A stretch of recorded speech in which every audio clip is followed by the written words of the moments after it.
Андрій Юрійович вельми нервовий матч провел торпеду з Маргоні. Як ви оцінюєте гульню команду сьогодні?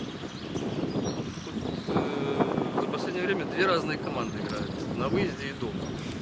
Не знаю, задержка каких-то родных на них влияет, но первый тайм вообще отвратительный. Отвратительный, это надо разбираться. Даже если не хватает какого-то мастерства, не то, что не хватает, видно, что нет, значит, за счет чего-то другого надо выигрывать, за счет характера. Второй тайм совсем другой, даже то, что проигрывали 2-0, ну, будем так говорить, сумели сравнять счет. Естественно, меня как тренера это не удовлетворяет. Да, забиваем на последних минутах. Да, наверное, есть какой-то характер, какой-то дух вырабатывается, но хотелось бы, чтобы ежедневные тренировки они приносили плоды именно в созидательной игре на футбольном поле.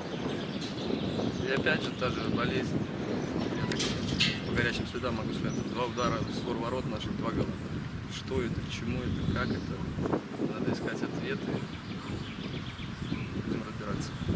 Знаете, на установке вроде и все говорим, и требуем от них. В перерыве немножко жесткий был разговор. Ну так, нельзя. Так команда, которая, еще раз говорю,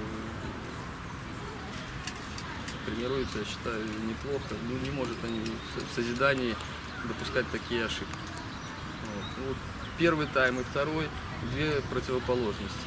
Даже если у того же Феди Сапона что-то не получалось в игре, но своими бойцовскими качествами, он как бы молодец, проявился, 2 брови разбили. Там, ну, я же говорю, если нехватка есть мастерства, то надо выигрывать матчи, вытаскивать такие. Конечно, хотелось бы победы, но получилась ничья, результат не удовлетворительный.